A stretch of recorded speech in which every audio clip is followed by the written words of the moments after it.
From arms sales to Taiwan, Afghanistan, and the end of Biden's trip to Asia, I'm Tristan Spade, and here are the most important China news you might have missed this week. We start off with the recent news that Beijing has imposed sanctions on two American companies, Northrop Grumman and a unit of Lockheed Martin, in response to recent arms sales to Taiwan. The Chinese Foreign Ministry warned of forceful retaliation if the US continues to engage in military deals with Taiwan. The sanctions were applied because Lockheed Martin's St. Louis branch was the main contractor in the US arms sales to Taiwan on August 24th, and Northrop Grumman, based in Falls, Virginia, had previously supplied weapons to Taiwan as well. China's Foreign Ministry spokeswoman Mao Ning criticized the US for arming Taiwan despite Beijing's opposition and called on the US to halt weapons sales to the island. The US State Department has approved the sale of advanced sensor systems by Lockheed Martin for F-16 fighter jets to Taiwan earlier this year, further escalating tensions between the United States and China. Taiwan remains a major point of contention between the two powers, with Beijing considering it a breakaway province to be reunified with the mainland, even by force if necessary. Most countries, including the US, do not officially recognize Taiwan as an independent state, but oppose any attempts to forcibly bring it under Chinese control. Despite these recent developments, US President Joe Biden suggested that mainland China's economic slowdown could reduce the likelihood of an invasion of Taiwan.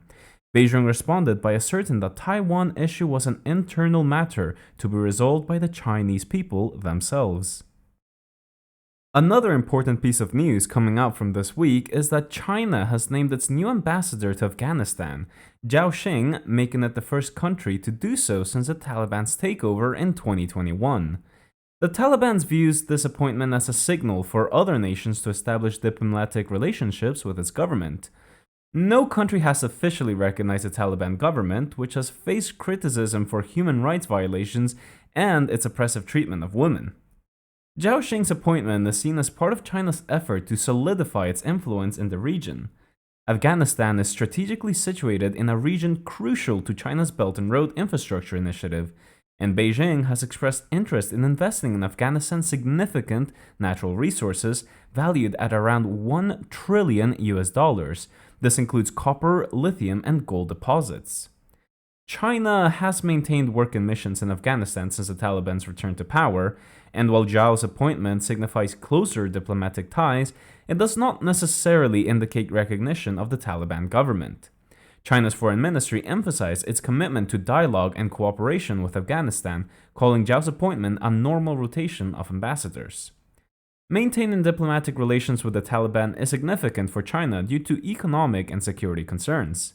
Militants along Afghanistan's border with China's Xinjiang region have targeted Chinese projects in the past, often in response to Beijing's treatment of its Muslim minority groups, including Uyghurs. Additionally, a few thousand Uyghurs who fled to Afghanistan now fear being affected by China's growing influence in the country. Earlier this year, the Taliban signed an energy extraction agreement with a Chinese firm, making it the first major such agreement with a foreign company since the Taliban's return to power. China, Pakistan, and Afghanistan have also extended the China-Pakistan Economic Corridor into Afghanistan, granting it a more prominent role in the Belt and Road Initiative.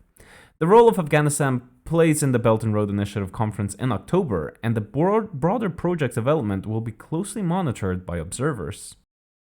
And lastly, we come to the conclusion. President Biden's embarked on a whirlwind trip to Asia with a focus on China. He had visited India, where he met Prime Minister Narendra Modi, highlighting India as a crucial partner in countering China's influence. Biden then attended the G20 summit, where he proposed scaling up the World Bank as an alternative to China's coercive lending practices and unveiled ambitious global infrastructure plans to compete with China's Belt and Road Initiative. Next, he traveled to Vietnam, where he met with the head of the Communist Party, upgrading the diplomatic relationship to the highest level Vietnam offers, a move usually reserved for nations like China. This partnership aims to enhance economic cooperation, particularly in semiconductor manufacturing. Throughout his trip, Biden reinforced alliances and cooperation with countries like the Philippines, Australia, Japan, and South Korea to address China's influence in the region. However, he emphasized that the goal is not to isolate China, but to have an open, transparent, and rules-based relationship. Biden's trip coincides with concerns about China's slowing economy, and he expressed the desire to see China succeed economically while adhering to international rules. He also mentioned the hope of meeting China's leader, Xi Jinping, soon, as the two have not spoken in 10 months.